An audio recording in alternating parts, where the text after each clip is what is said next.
नमस्कार। सुबह के 10 बज चुके हैं और हम हाजिर हैं कई बड़ी महत्वपूर्ण खबरों को लेकर।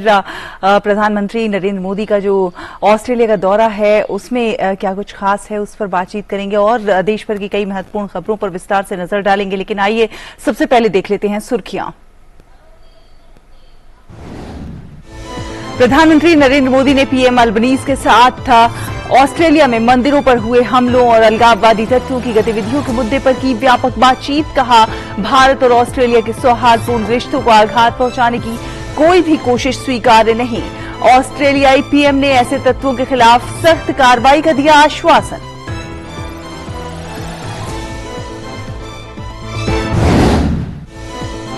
प्रधानमंत्री नरेंद्र मोदी ने सिडनी में अपने ऑस्ट्रेलियाई समकक्ष एंथनी अल्बनीजी के साथ की द्विपक्षीय वार्ता। दोनों देशों के बीच हुए दो अहम समझौते। दोनों नेताओं ने भारत ऑस्ट्रेलिया रणनीतिक साझेदारी को नई ऊंचाइयों पर ले जाने का लिया संकल्प। एडमिरल्टी हाउस में प्रधानमंत्री मोदी का किया गया औपचारिक स्वागत। प्रधानमंत्री को गार्ड ऑफ ऑनर भी दिया गया। प्रधानमंत्री नरेंद्र मोदी ने भारत में इस वर्ष क्रिकेट विश्व कप और दिवाली महोत्सव के लिए पीएम एंथनी अल्बनीजी और सभी ऑस्ट्रेलियाई क्रिकेट प्रशंसकों को भारत आने का दिया न्योता। राष्ट्रपति द्रौपदी मुर्मू आज से झारखंड के 3 दिवसीय दौरे पर। आज रांची में झारखंड उच्च न्यायालय के नए भवन का करेंगी उद्घाटन। राष्ट्रपति बृहस्पतिवार को खूंटी में जनजातीय मामलों के मंत्रालय द्वारा आयोजित महिला सम्मेलन को करेंगी संबोधित।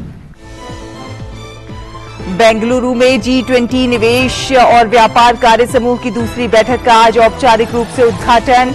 विश्व व्यापार संगठन सुधार का विषय को तकनीकी सत्र में चर्चा के लिए शामिल किया जाएगा।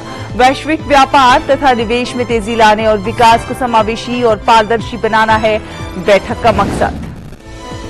मौसम विभाग ने सक्रिय पश्चिमी विक्षोभ के कारण शुक्रवार तक उत्तर पश्चिम भारत में बारिश का अनुमान जताया। पश्चिमोत्तर भारत के मैदानी इलाकों में कई स्थानों पर गरज के साथ तेज हवाएं चलने और बरसात होने की संभावना।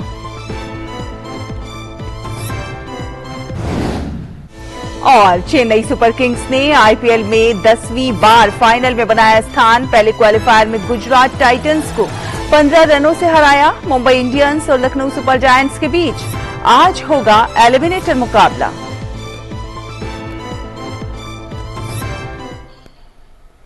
तो प्रधानमंत्री नरेंद्र मोदी ने आज सिडनी में अपने ऑस्ट्रेलियाई समकक्ष एंथनी अल्बनीजी के साथ द्विपक्षीय वार्ता की। बैठक के दौरान दोनों नेताओं के बीच विभिन्न द्विपक्षीय और वैश्विक मुद्दों पर बातचीत हुई।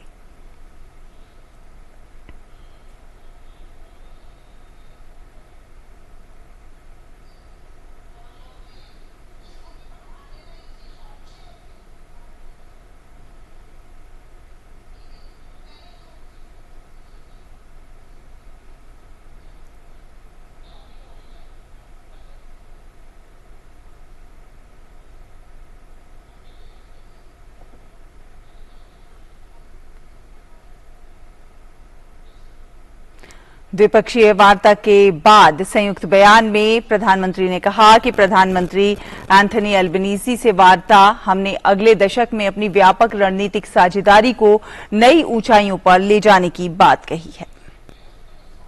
आज प्रधानमंत्री अल्बनीजी से वार्ता में हमने अगले दशक में अपनी कॉम्प्रिहेंसिव स्ट्रेटेजिक पार्टनरशिप को नई ऊंचाइयों पर ले जाने पर बात की। नए क्षेत्रों में आपसी सहयोग की संभावनाओं पर विस्तार में चर्चा की। पिछले साल भारत ऑस्ट्रेलिया एकटा लागू हुआ। आज हमने caeca comprehensive economic cooperation agreement पर फोकस करने का निर्णय किया। इससे हमारे व्यापार और आर्थिक सहयोग को और मजबूती तथा नए आयाम मिलेंगे। प्रधानमंत्री ने ऑस्ट्रेलिया में मंदिरों पर होने वाले हमलों और अलगाववादी तत्वों की गतिविधियों का भी मुद्दा उठाया। पीएम ने कहा कि भारत और ऑस्ट्रेलिया के सौहार्दपूर्ण रिश्तों को कोई भी तत्व अपने विचारों से या फिर अपने एक्शन से आघात पहुंचाए, यह हमें स्वीकार्य नहीं है। ऑस्ट्रेलिया में मंदिरों पर होने वाले हमलों और अलगाववादी तत्वों की गतिविधियों के संबंध में हमने पहले भी बात की थी और आज भी हमने बात की है। भारत और ऑस्ट्रेलिया के सौहार्दपूर्ण रिश्तों को कोई भी तत्व अपने विचारों या अपने एक्शन से आघात पहुंचाए, ये हमें स्वीकार्य नहीं है। प्रधानमंत्री अल्बनीजी ने इस संदर्भ में जो कदम उठाए हैं, मैं इसके लिए उनको धन्यवाद देता हूं। साथ ही उन्होंने मुझे एक बार फिर आश्वस्त किया है कि वो ऐसे तत्वों के विरुद्ध सख्त एक्शन लेते रहेंगे। और आपको बता दें कि दोनों देशों के बीच 2 समझौता ज्ञापनों का आदान प्रदान भी हुआ है।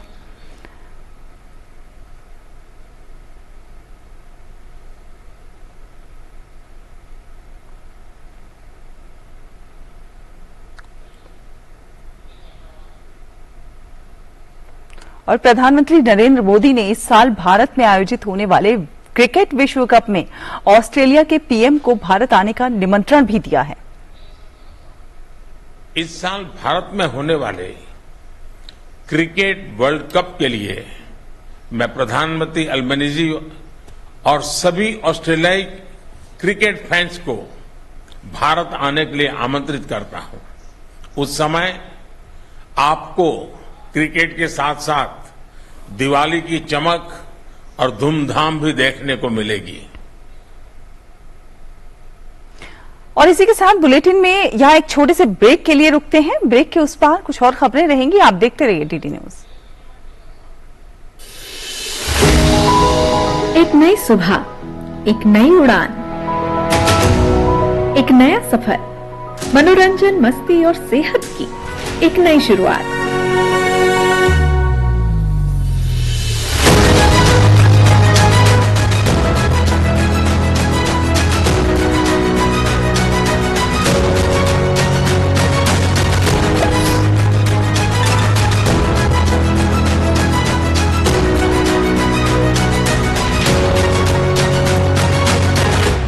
सोमवार से शुक्रवार प्रातः 8 बजे डीडी नेशनल पर। ब्रेक के बाद स्वागत है आपका। आपको बता दें, प्रधानमंत्री नरेंद्र मोदी का आज सिडनी में औपचारिक रूप से स्वागत हुआ। एडमिरल्टी हाउस पहुंचने पर ऑस्ट्रेलिया के प्रधानमंत्री एंथनी अल्बनीजी ने प्रधानमंत्री नरेंद्र मोदी का स्वागत किया। पीएम मोदी को वहां पर गार्ड ऑफ ऑनर दिया गया। प्रधानमंत्री नरेंद्र मोदी ने वहां पर रखी विजिटर बुक में अपने विचार भी दर्ज किए।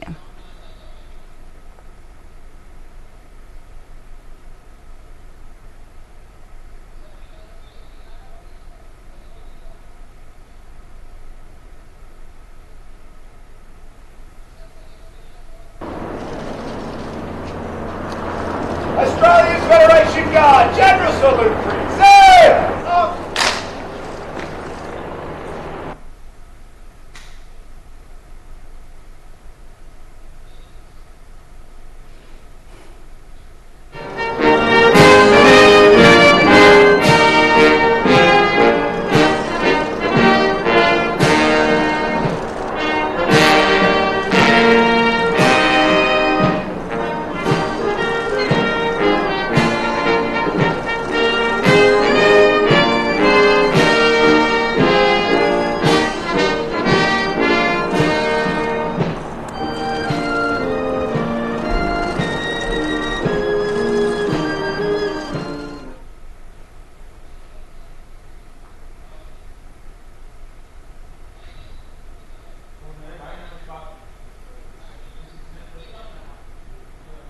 तो द्विपक्षीय वार्ता के बाद दोनों प्रधानमंत्रियों ने चहलकदमी करते हुए कुछ बातचीत भी की।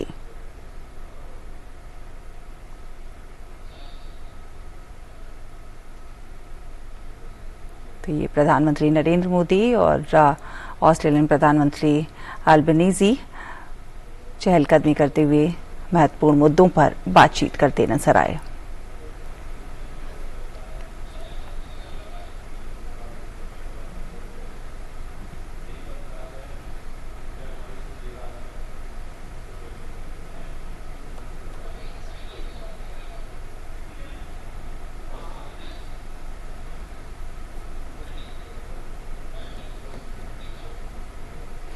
और सिडनी में प्रधानमंत्री नरेंद्र मोदी और ऑस्ट्रेलिया के गवर्नर जनरल डेविड हले के बीच मुलाकात हुई।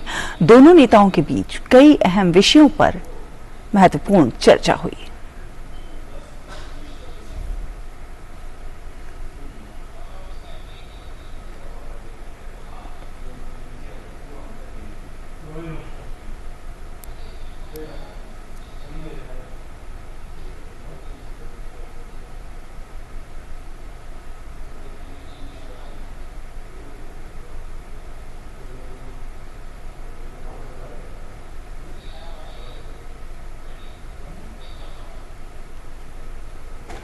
प्रधानमंत्री नरेंद्र मोदी ने ऑस्ट्रेलिया के नेता विपक्ष से भी मुलाकात कर तमाम विषयों पर चर्चा की।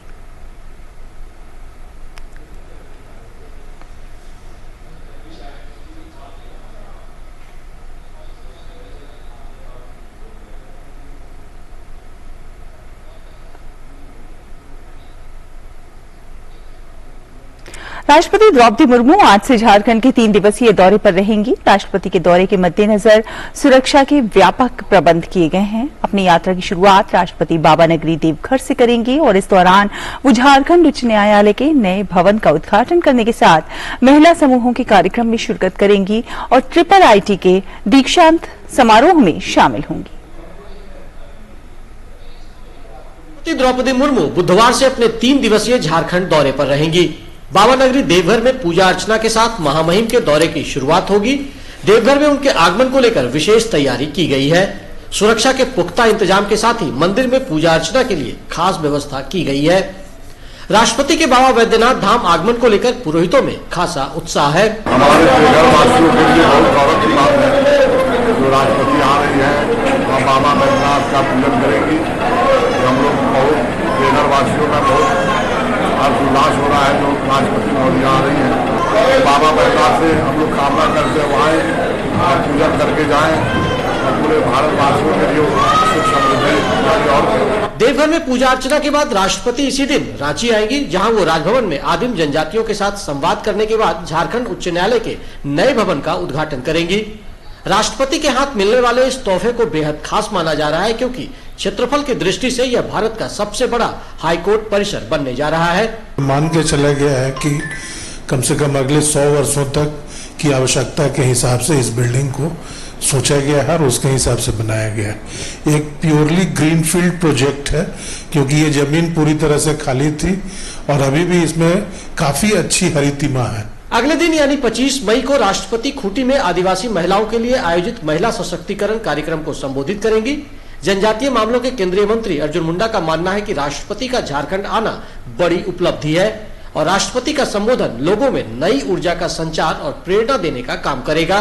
ये बातें दिखती है कि महामहिम राष्ट्रपति ओवरऑल प्रोग्रेस कंट्री का कैसे हो, देश का कैसे हो और उसमें झारखंड प्रांत की क्या भूमिका हो सकती है और झारखंड के लोग सशक्त कैसे हो सकते हैं, झारखंड की महिलाएं सशक्त कैसे होंगी, इस बात को ध्यान में रखते कार्यक्रम आयोजित की गई है।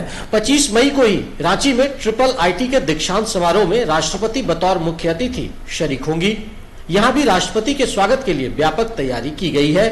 5 साल के अंदर ये पहला IIIT है जिसमें प्रेसिडेंट को होस्ट किया जा रहा है फॉर कॉन्वोकेशन।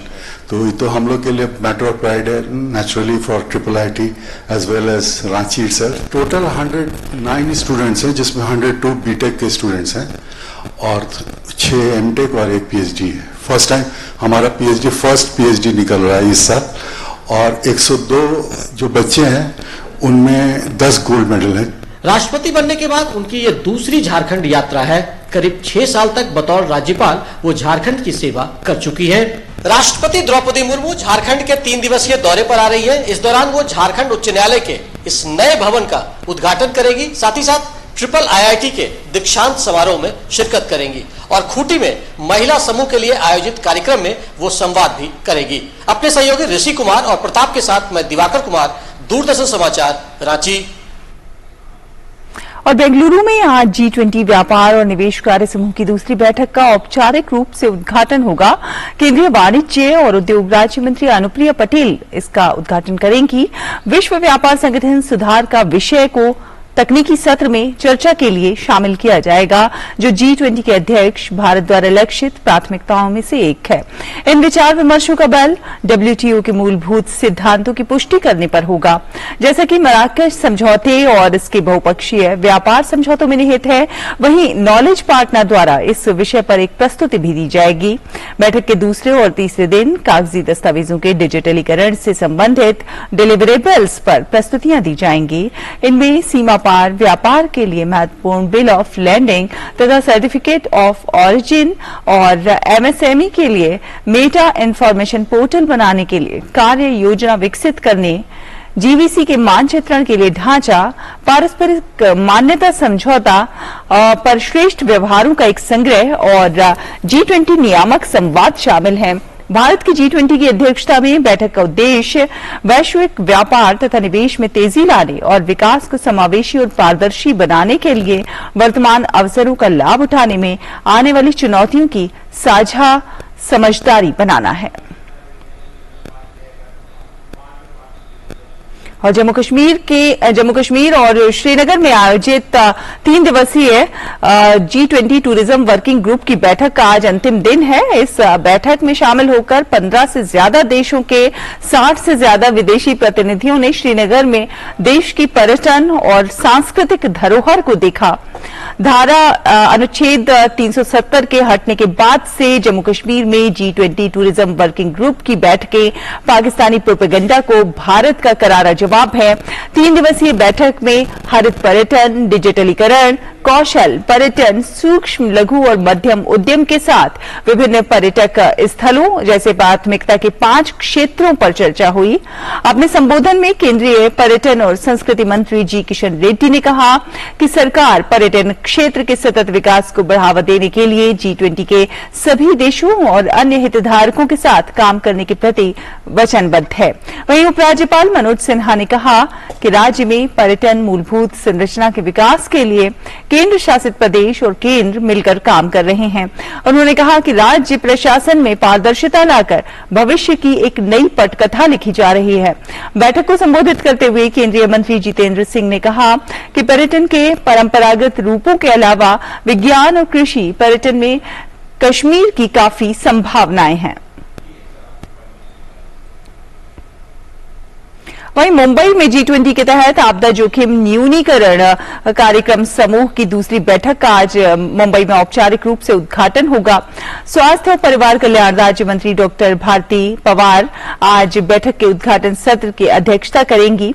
इस बैठक का उद्देश्य नए अवसरों की पहचान और रचनात्मक वित्त पोषण तंत्रों की जांच करके कमजोर तबकों पर आपदाओं के प्रभाव को कम करना है। 3 दिवसीय बैठक में 20 से अधिक देशों के सरकारी अधिकारी, उद्योग जगत के विशेषज्ञ, निजी क्षेत्र के प्रतिनिधि और अन्य हितधारक भाग ले रहे हैं।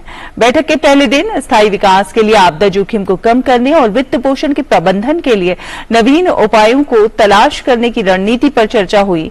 वहीं शाम को प्रतिनिधियों के लिए सांस्कृतिक कार्यक्रम का आयोजन किया गया।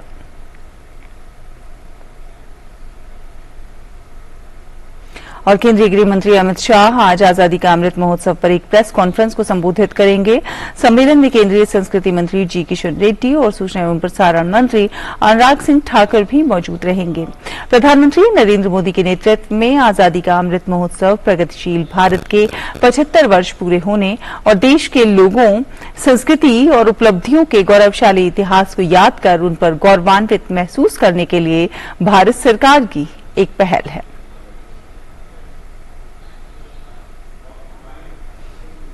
स्विट्जरलैंड के जेनेवा में आयोजित 76वीं विश्व स्वास्थ्य सभा में केंद्रीय स्वास्थ्य मंत्री डॉक्टर मनसुख मांडविया भारत का प्रतिनिधित्व कर रहे हैं।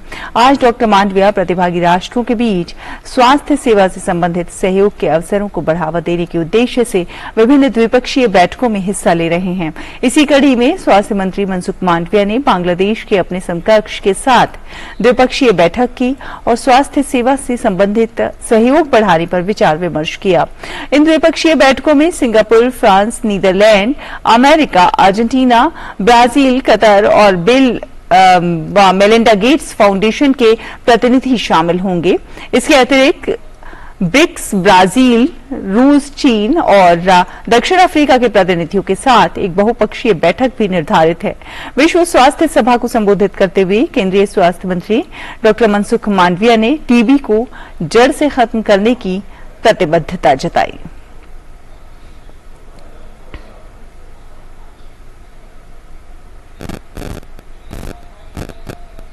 India is equally committed to take proactive steps to eliminate disease burden of tuberculosis. India has developed its own mathematics model which is more realistic and factor is all the local evidence. Leveraging our strength in health technologies, the Nikshay platform provide end-to-end patient care provider workflows and digitization of cascade of care. The unanticipated COVID-19 crisis has further strengthened our agenda of connected world, and in a view of the same, Honorable Prime Minister Narendra Modi said, initiated India G20 presidency with the guiding principle of one earth, one family, one future. Under the G20 presidency, India has prioritized health, emergency preparedness, access to medical countermeasures, and digital health to achieve universal health coverage. और संसदीय कार्य मंत्रालय आज से नई दिल्ली में राष्ट्रीय ई विधान एप्लीकेशन नेवा पर 2 दिवसीय राष्ट्रीय कार्यशाला आयोजित कर रहा है। इस कार्यशाला का उद्देश्य सभी राज्यों और केंद्र शासित प्रदेशों के विधानमंडलों को नेवा प्लेटफॉर्म अपनाने और सदन की कार्यवाही के संचालन में पारदर्शिता और जवाबदेही लाने के लिए प्रोत्साहित करना है। राष्ट्रीय ई विधान एप्लीकेशन सरकार के डिजिटल इंडिया कार्यक्रम के तहत 44 मिशन मोड परियोजनाओं में से एक है, जिसका उद्देश्य सभी राज्य विधानमंडलों के कामकाज को डिजिटल हाउस में बदलकर पेपरलेस बनाना है।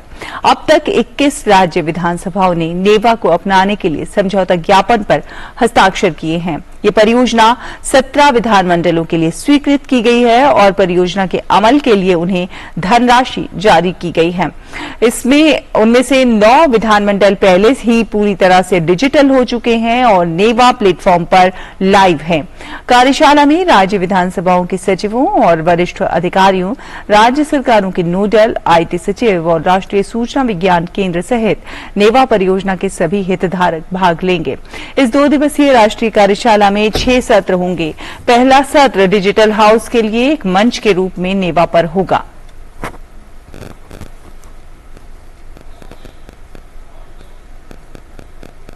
और संघ लोक सेवा आयोग ने मंगलवार को सिविल सेवा 2022 परीक्षा के परिणाम जारी कर दिए हैं।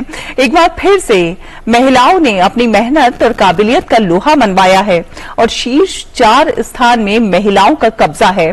कुल 933 उम्मीदवार सफल हुए हैं, जिसमें इशिता किशोर ने पहला स्थान हासिल किया है। पीएम मोदी ने यूपीएससी पास करने वाले नौजवानों को बधाई दी है और कहा है कि ये देश की सेवा करने और लोगों के जीवन में सकारात्मक बदलाव लाने का एक बहुत ही रोमांचक समय है। असफल छात्रों के लिए भी प्रधानमंत्री नरेंद्र मोदी ने कहा है कि मैं उन लोगों की निराशा को समझता हूं जो यूपीएससी में सफल नहीं हो सके हैं। आगे और प्रयास होंगे और आपके कौशल और ताकत को प्रदर्शित करने के लिए कई विविध अवसर भी मिलेंगे। यूपीएससी के रिजल्ट्स आ गए हैं और पहली 4 पोजीशंस पे लड़कियों ने बाजी मारी है। मेरे साथ है इशिता किशोर। आइए हम उनसे बात करते हैं। इशिता, सबसे पहले बहुत बहुत मुबारक हो आपको, और आपने फर्स्ट पोजीशन हासिल करी और पहली 4 पोजीशन पे लड़कियां हैं, क्या कहेंगी आप? I think I'm very happy that women are doing so well. सपना तो सबका रहता है और कोशिश सब करते हैं, and I'm very happy कि ये हो गया, तो it is a dream come true. But 2 attempt में नहीं होने के बाद मैंने मेहनत की एंड मैंने सोचा कि क्या गलतियां मैं कर रही हूँ, उन गलतियों पे काम किया और साथ साथ मैंने मेंस की तैयारी भी पूरी रखी ताकि जब मौका मिले तो तब मेंस में कुछ गड़बड़ ना हो। जो लोग प्रीलिम्स या मेंस तक आके रह जाते हैं उनके लिए आप क्या कहेंगे कि आपको कोशिशों में कोशिश करते रहनी चाहिए? आई थिंक सबसे ज्यादा जरूरी है अपनी गलतियों को इवैल्यूएट करना। किसी भी स्टेज पे अगर आप पीछे रह जा रहे हैं तो प्लीज इवैल्यूएट करिए और ये सोचिए कि कैसे इम्प्रूव कर सकते हैं खुद को। आई थिंक पिछले 3 साल मैंने सिर्फ खुद को इम्प्रूव ही किया है, तो हर गलती को इम्प्रूव किया है और उनको आइडेंटिफाई करना बहुत जरूरी है। किस तरह से इम्प्रोवाइजेशन किया आपने? आई थिंक अगर मुझे लगता था कि स्टैमिना थोड़ा कम है तो ज्यादा देर बैठ के पढ़ती थी। प्रीलिम्स में अगर एनालिटिकल स्किल्स चाहिए और प्रेजेंस ऑफ माइंड चाहिए तो उस पर बहुत मेहनत की है। मेंस में अगर लगता था कि पेपर पूरा नहीं हो पा रहा है 3 घंटे में तो बार बार मेहनत करके एग्जाम के दिन फिर मुझे आसान लगने लगा था। इस बार कौन से सब्जेक्ट पे आपने ज्यादा मेहनत की है? आई थिंक सारे सब्जेक्ट्स ही बहुत इंपॉर्टेंट है। ये एग्जाम ऐसा है कि सिर्फ एक जगह अच्छा करके आप आगे नहीं निकल सकते। You have to do very well in all the subjects. So हर सब्जेक्ट को बहुत इंपॉर्टेंस दिया है। अच्छा, एक आखिरी सवाल, आपने इशिता का ये ड्रीम था बचपन से कि IAS बनाना है? इसका ड्रीम हमेशा कुछ अच्छा करना है, तो she always wanted to do the best. तो जैसे जैसे ये बड़ी होती गई ड्रीम्स भी चेंज हुए, but definitely seeing a father in defence, इनके कहीं ना कहीं मन में वो डिसिप्लिन, वो कल्चर रहा कि कुछ सर्व करना है, लोगों से कनेक्ट करना है। तो UP is the best platform for that. तो जैसे कि आपने सुना, कोशिशों में कमी नहीं रखनी चाहिए, कोशिश करते रहने चाहिए और तभी आपको कामयाबी मिलती है। विशाल बेरिस्टो, DD न्यूज, ग्रेटर नोएडा। कहते भी हैं कि कोशिश करने वालों की कभी हार नहीं होती। और चलिए खबरों में आगे बढ़ते हैं। आपको बता दें कि जमीनी स्तर पर बहुत सारे लोग हैं जो अपने प्रयासों से सामाजिक बदलाव लाने का काम कर रहे हैं। देश के सामान्य जन हैं और इन्हें पद्म पुरस्कार प्रदान किए गए हैं।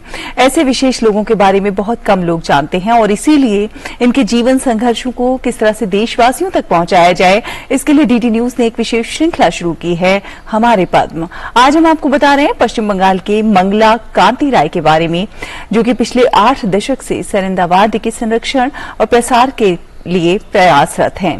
मंगला कांति राय यूनिक बर्ड कॉल यानी पक्षियों की अनोखी आवाज निकालने के लिए प्रसिद्ध हैं।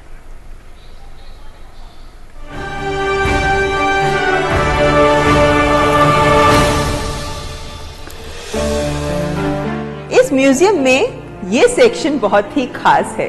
क्यों? यहाँ तरह तरह के सरोद रखे हैं।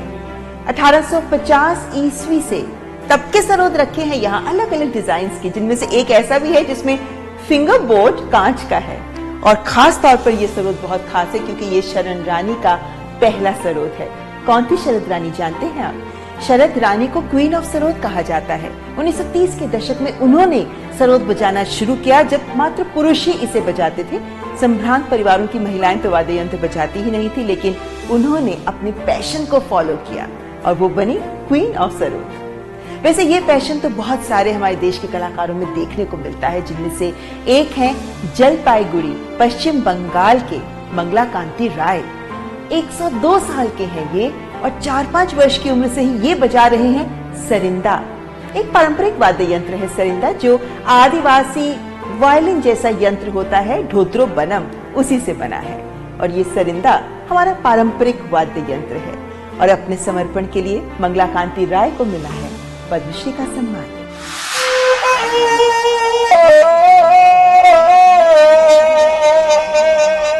पश्चिम बंगाल के सबसे पुराने लोक संगीतकार 102 वर्ष के जलपाईगुड़ी के सरिंदा वादक मंगला कांति राय, जिन्होंने 4-5 वर्ष की उम्र से ही सरिंदा वाद्य थामा और पिछले 8 दशक से इसी वाद्य के संरक्षण और प्रसार के प्रति प्रयासरत हैं।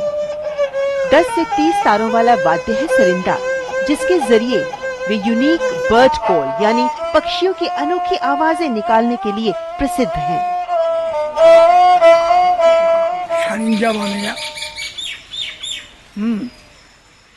मैंने कम उम्र में शादी कर ली और फिर अपनी पत्नी को भी गाना सिखाया।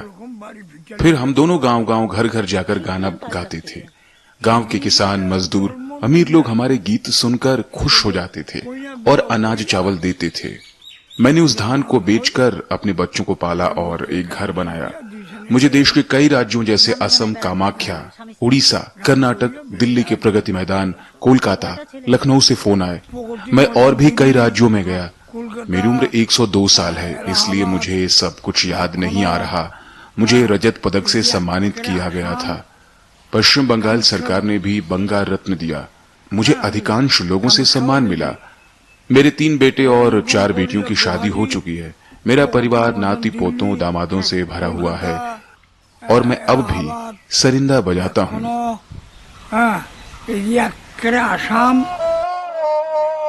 मंगला कांति राय ने गणतंत्र दिवस परेड लाल किले से लेकर विभिन्न प्रतिष्ठित मंचों पर सरिंदा बजाया है।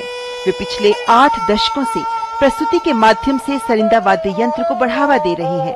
आज गिने चुने संगीतकार ही सरिंदा बजाने में पारंगत हैं, जिनमें शामिल हैं मंगला कांति राय।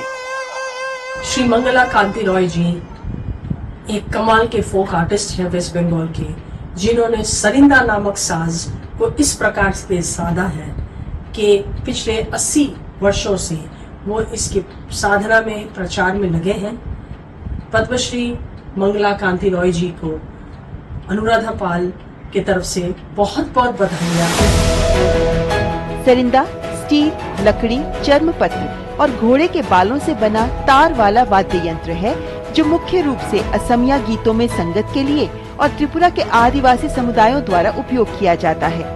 सरिंदा की उत्पत्ति भारत के उत्तर पश्चिमी और पूर्वी भाग में पाए जाने वाले ढोद्रो बनम के रूप में जाने जाने वाले आदिवासी वायलिन वाद्य यंत्र से हुई है। इस प्रकार ये पश्चिम बंगाल, उड़ीसा और बिहार के संथालों की संस्कृति का आवश्यक हिस्सा है।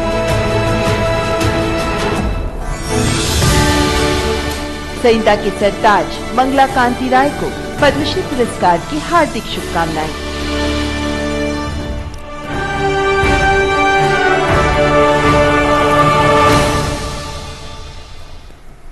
और रिजर्व बैंक ऑफ इंडिया यानी आरबीआई ने लोगों को 2000 रुपए के नोट बदलवाने के लिए 4 महीने से ज्यादा का समय दिया है।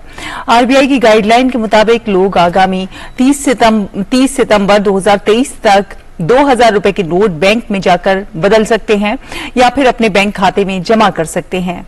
कैसा रहा पहला दिन, दिल्ली में इसका जायजा लिया है हमारे संवाददाता गिरीश निशाना ने।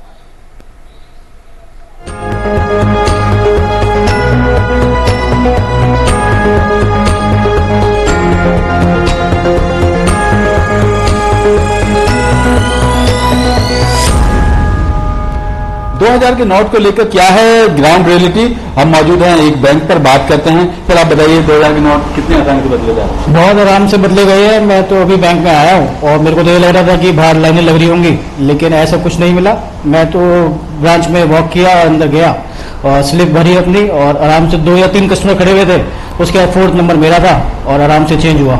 अराउंड 5-7 मिनट्स लगे एक्सचेंज करने में और आराम से कोऑपरेट किया बैंक ने। पहले था ऐसा मन में ये लग रहा था कि लंबी लंबी लाइंस मिलेंगी, लेकिन बहुत कंफर्टेबली चेंज हुआ यहाँ पे, कोई प्रॉब्लम्स नहीं आई। और ये भी था कि अब जिस प्रॉब्लम तो उनको आएगी जिन्होंने पैसे ब्लैक मनी रखा हुआ था, लेकिन हमारे पास तो 15-20 नोट थे तो आराम से एक्सचेंज हो गया वो। मैंने भी बैंक में अपने स्टाफ को भेजा तो किसी प्रकार की कोई परेशानी नहीं आई और चाहे वो हमें अपने बैंक में अकाउंट में पैसे जमा कराने हो या बैंक से निकालने हो तो उसमें किसी प्रकार की असुविधा नहीं है। आराम से बिल्कुल इजीली अंदर जाके आपके जो पैसे हैं वो चेंज हो रहे हैं और किसी तरह की कोई परेशानी नहीं है। मैक्सिमम 2 या 3 मिनट ज़्यादा से ज़्यादा लग रहे हैं और बड़े आराम से 10 नोट एक फॉर्म भरते हैं, फॉर्म के अंदर साइन करते हैं, साइन करने के बाद आपको नोट चेंज करके दे देते हैं और कोई दिक्कत परेशानी किसी तरह की नहीं है। आराम से लोगों को दिक्कत नहीं। किस तरह कदम मानते हैं? देखिए जी, जो 2 नंबर वाले हैं वो परेशान होंगे और जो जिन लोगों के पास 1 नंबर में है पैसा या जो लोग गवर्नमेंट को टैक्स देते हैं तो उनको परेशान होने की बिल्कुल जरूरत नहीं है। गवर्नमेंट में हमें तकलीफ नहीं कर रहे हैं। आराम से आइए, आराम से अपना 10 नोट दीजिए, आपको अपने अपने पैसे मिल जाएंगे। ऐसा कोई प्रॉब्लम नहीं आएगी आपको। कोई लैग नहीं है, कोई धक्का मुक्की नहीं है। इजिली आप 10 नोट लाइए और इमीडिएटली वो आपको चेंज कर देंगे। हम तो घर से ये सोच के आए थे कि मतलब कितनी भीड़ होगी आज, कितने घंटे में धूप में खड़ा होना पड़ेगा, लेकिन ऐसा कुछ नहीं है। कोई भी व्यक्ति बैंक में जाकर आसानी से 2000 के नोटों को बदलवा सकता है या फिर वो अपने खाते में जमा भी करवा सकता है और ये बहुत ही आसान प्रक्रिया है। किसी भी बैंक में जाकर ये प्रक्रिया अपनाई जा सकती है। आरबीआई की तरफ से ये तारीख 30 सितंबर रखी गई है। 30 सितंबर तक आप 2000 के नोट आसानी से बदलवा या जमा करवा सकते हैं। कैमरामैन राजेश शर्मा के साथ गिरीश निशाना, डीडी न्यूज, दिल्ली। और मंगलवार से 2000 रुपए के नोट की वापसी की प्रक्रिया शुरू हो चुकी है। आरबीआई ने 30 सितंबर तक नोट वापसी का समय दिया है और इसीलिए हम देख रहे हैं कि बैंकों में लोग आराम से नोट वापस करते हुए नजर आ रहे हैं। आरबीआई ने 19 मई को 2000 का नोट सर्कुलेशन से वापस लेने का ऐलान किया था। आइए देखते हैं मुंबई के लोगों की क्या प्रतिक्रिया है। इस वक्त हम माटुंगा ईस्ट के इंडियन बैंक के सामने है, जहां पे एक व्यक्ति उन्होंने अभी जस्ट बैंक से पैसे भी निकाले। एक बात बताइए, जो 2000 के नोट को विड्रॉ किया गया, आपको किसी तरह की दिक्कत भी हुई? नहीं, कोई दिक्कत नहीं। पहले भी, क्योंकि पहले भी सर्कुलेशन में जैसे नहीं, ऐसा कुछ नहीं। लोगों के पास पहले भी 2000 का नोट कम ही दिखता है। बराबर कम ही था पहले भी, ऐसा कुछ नहीं। कुछ फर्क नहीं पड़ता एक्चुअली, और पहले भी मतलब बैंक से कभी 2000 का नोट निकला ही नहीं है और अभी भी नहीं निकला है, तो कुछ वैसे फर्क नहीं पड़ता है इतना। 2000 के नोट्स वो तो लीगल टेंडर ही है, लेकिन मार्केट में सर्कुलेशन में पहले था, लेकिन अभी थोड़ा कम है। एटीएम्स में वगैरह तो मिल ही नहीं रहा है, एंड मुझे नहीं लगता कुछ फर्क पड़ेगा, ना कोई दिक्कत आएगी आम पब्लिक को। खास करके कैश को लेकर जो कैश शिफ्टिंग हुआ है, ट्रांजिशन जो हुआ है यूपीआई में, खास करके डिजिटल पेमेंट हुआ, उसके बाद भी थोड़ा कैश का फ्लो कम है, लोग यूपीआई वगैरह। मैक्सिमम लोग तो यूपीआई, पेटीएम और गूगल पे में पेमेंट करते हैं, तो मुझे नहीं लगता कोई फर्क पड़ेगा, तो आई डोंट थिंक सो। जो माटुंगा में इस वक्त हमें, और अगर आप ओवरऑल अगर मुंबई की भी बात करें तो जो बैंक का जो रेगुलर जो रूटीन वर्क है वो यूजुअली दिख रहा है। कहीं ऐसा नहीं, कहीं पैनिक की स्थिति नहीं दिख रही। लोग जिस तरीके से एटीएम में पहले आते थे, अपनी जरूरत भर के जो नकदी है वो लेते थे, जैसा कि बता भी रहे हैं लोग कि जनरली यूपीआई में चूंकि शिफ्ट हो चुका है, पूरा डिजिटल ट्रांजेक्शन एक तरीके से यूपीआई के मोड पे आ चुका है, तो उसमें ऑलरेडी कैश की जरूरत कम पड़ती है, और दिन ब दिन का जो खर्चा रहता है उसमें जो जरूरत की चीजें रहती है वो 500, 150 इन सब के नोट से काम चल जाता है। 2000 के नोट्स जहां तक की बात है ऑलरेडी सर्कुलेशन में काफी कम थे। आरबीआई ने खुद ही, आरबीआई के आंकड़े भी कह रहे हैं कि उसमें कम थे। वैसी स्थिति में भी बैंक में कहीं पे कतार या कहीं पे पैनिक या कहीं पे कंजेशन वाली स्थिति वो फिलहाल मुंबई या महाराष्ट्र में कहीं पे नहीं दिखाई दे रही है। अपने सहयोगी कृष्णा के साथ महेश कुमार सिंह, दूरदर्शन समाचार, मुंबई। और इंदौर शहर खूबसूरत बना हुआ है, तो उसे सजाने और संवारने में आम से खास लोगों ने बहुत मेहनत की है। नगर निगम ने स्वच्छता अभियान को मुकाम तक पहुंचाया है, तो प्रधानमंत्री आवास योजना ने झुग्गी झोपड़ी में गुजर बसर करने वाले गरीब लोगों को सपनों की छत दी है। आपको दिखाते हैं हमारे संवाददाता धीरज कुमार की ये रिपोर्ट।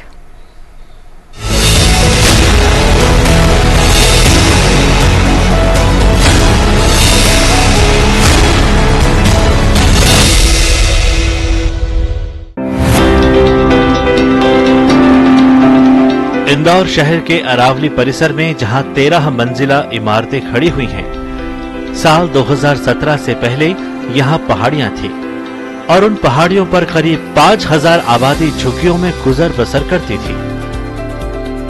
तंगहाल जिंदगी, बिजली पानी की सुविधाओं से दूर, गज और फुट में सिमटती झुग्गियों में करीब 30 साल से धूप छांव खेल रही उम्मीदें दिन दिवस दिहाड़ी मजदूरी के बल पर आगे बढ़ रहे थे।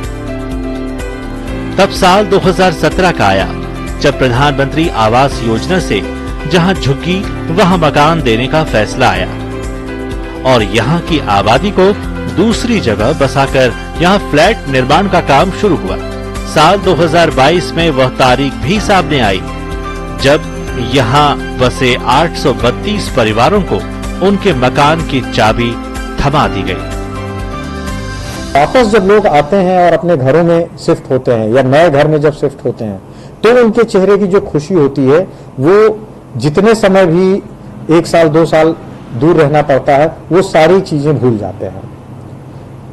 जब भी आप कुछ नया करना चाहते हैं तो कुछ समय तो ट्रांजिशन का कष्टकर होता है, लेकिन प्रधानमंत्री आवास योजना ने 1 करोड़ से अधिक 1 करोड़ 20 लाख लाभार्थियों को देश भर में उनके सपनों का घर देने का काम किया। आधुनिक और सुसज्जित तरीके से बने 35 मीटर के फ्लैट के लिए लाभार्थियों से महज 20,000 रुपए का पंजीयन शुल्क लिया गया और बैंक से 1,80,000 रुपए लोन के रूप में उपलब्ध कराए गए और सपनों का आशियाना खड़ा कर दिया गया।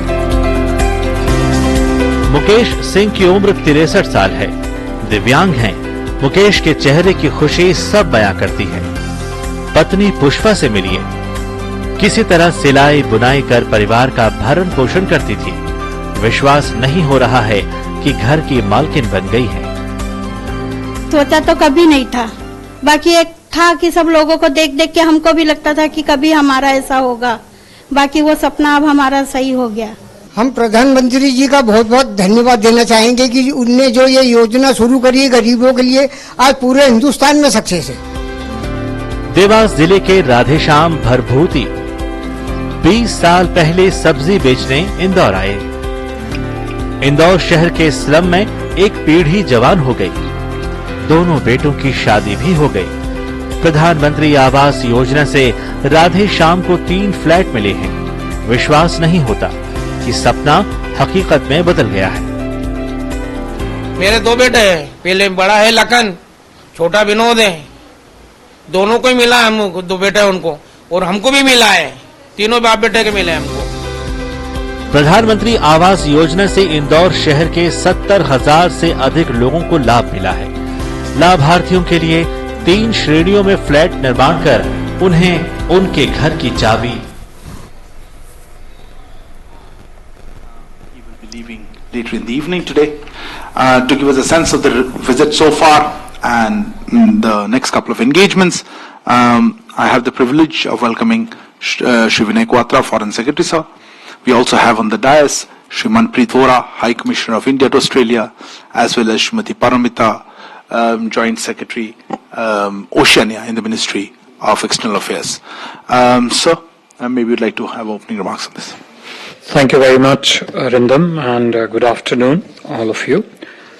We are just about coming to the end of Honorable Prime Minister of India's 2-day visit to Sydney.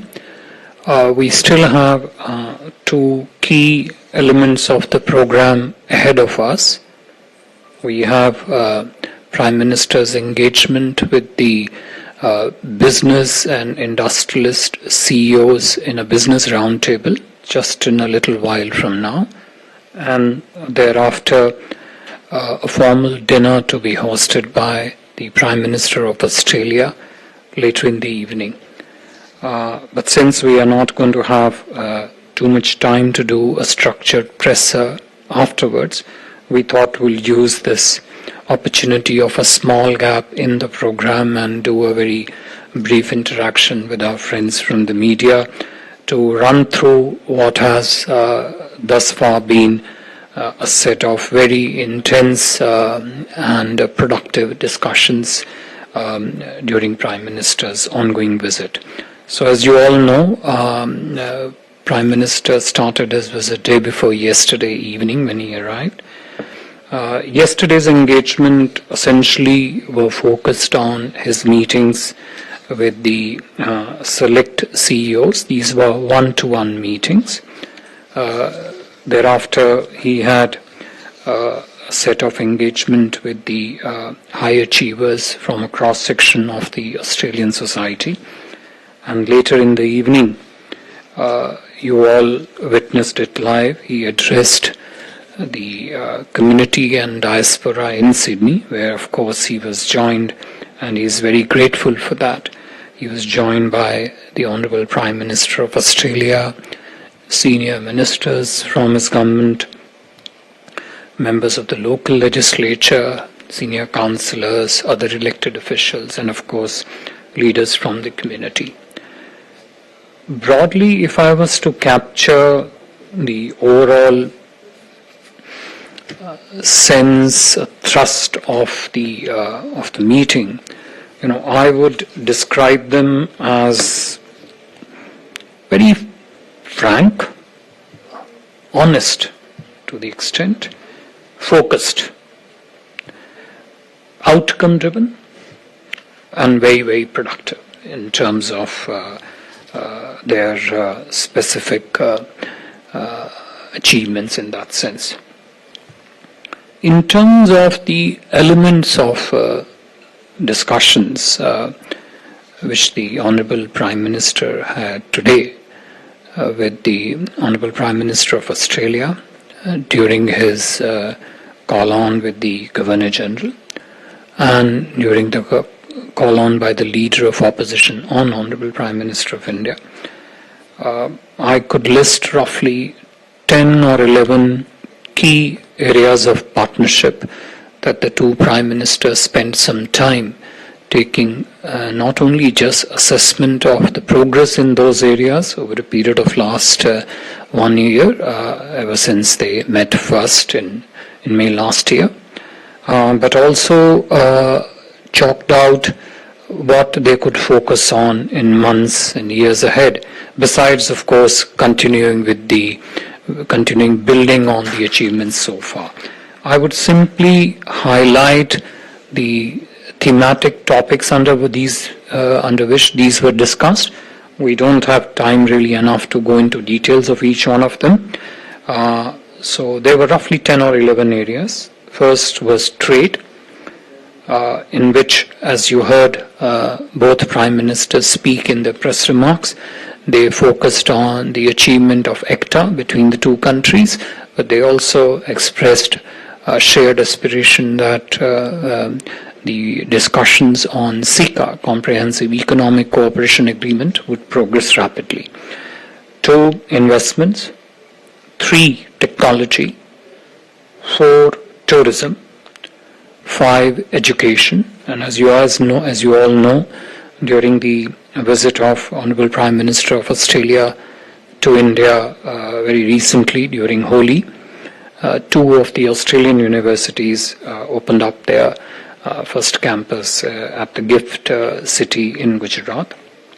6, defence and security.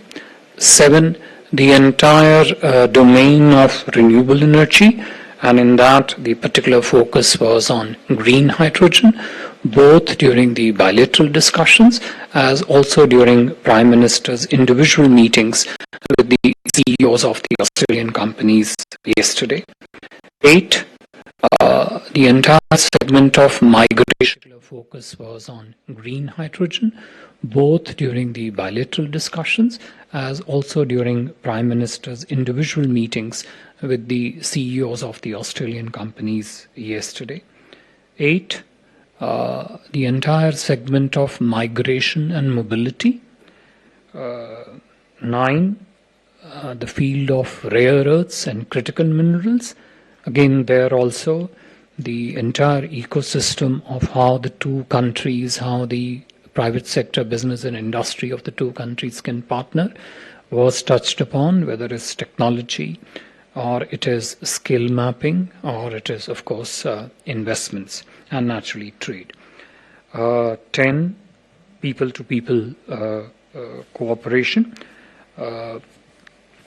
These were essentially 10 to, and of course the 11th, which was very prominently announced by the two Prime Ministers yesterday, as also during their press remarks earlier today, which is the opening of the Australian Consulate General in the city of Bangalore in India, and the opening of the Indian Consulate General in the city of Brisbane in Australia. These were 11 odd bilateral specific topics on which the discussion time was spent by the two Prime Ministers.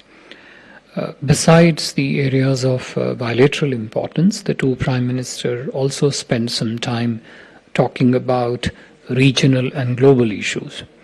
There I would highlight 6 broad categories where the discussions focused on. The first, Quad.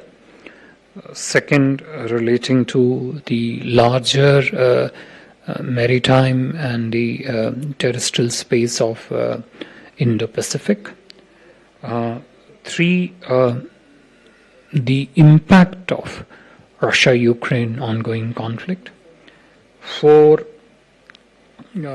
the PIC, India-Pacific, the engagement both of India and Australia with the countries of the Pacific. This was particularly contextualized in terms of Honourable Prime Minister of India's recent visit to Papua New Guinea. And the last one was on the potential cooperation between India and Australia in terms of benefiting the countries of the Global South. 6th, I would say, a specific focus, which was more on essentially global issue, on the reform of the UN Security Council, where you heard some of the remarks which were made during the press conference. Besides, you would have all noticed the exceptional warmth that was very visible pretty much across all the engagements, including the public engagements that the Honorable Prime Minister has had over the last couple of days. You were all witness to the energy-intensive and absolutely vibrant community event yesterday, where both the Prime Ministers were present. I would be doing an injustice if I tried to describe that in words. I think the words would be superfluous in this context, so I would bypass that. You also saw for yourself the unveiling of the foundation stone for Little India Gateway, as Honorable Prime Minister of India mentioned during his press remarks, that this would only strengthen the living bridge of the relationship between our two countries, which is the vibrant Indian community and the diaspora here. Honorable Prime Minister of Australia also mentioned about naming of the Sailani Avenue in Perth in the memory of the First World War veteran from India. Ceremonial welcome this morning at the Admiralty House, and of course the sheer chemistry and the friendship between the two Prime Ministers, which was there for all of us to see yesterday. Honorable Prime Minister of Australia compared it to Bruce Springsteen. I think I'll just let it be there in that sense.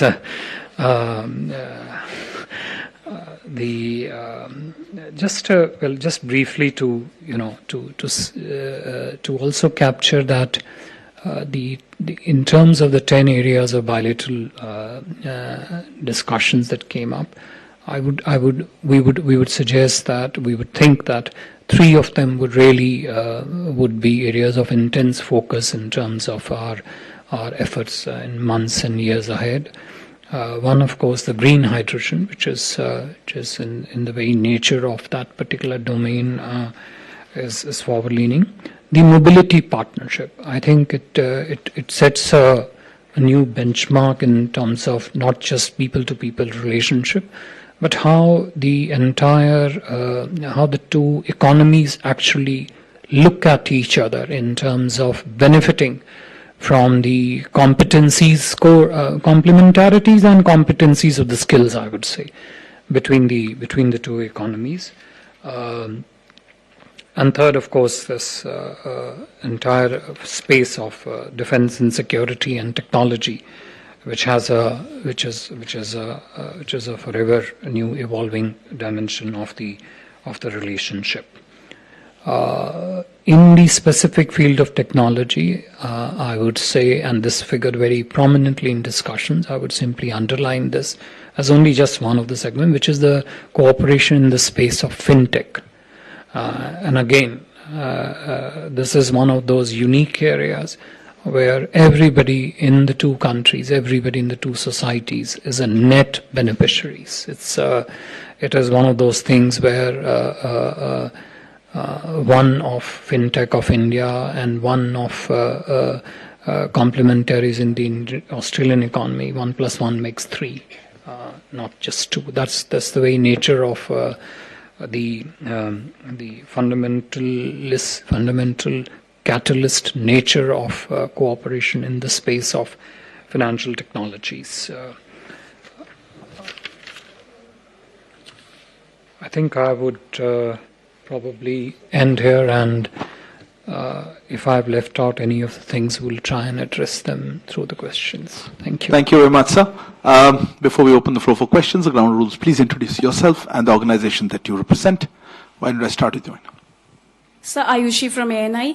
So during the bilateral meeting between both the Prime Ministers, where our Prime Minister raised the issue of, concern regarding the attacks of Hindu temples in Australia, did the Australian side also told us about any arrests being made so far in terms of those responsible for such actions? Another hand, yeah, sit down. Siddhant from Beyond, sir.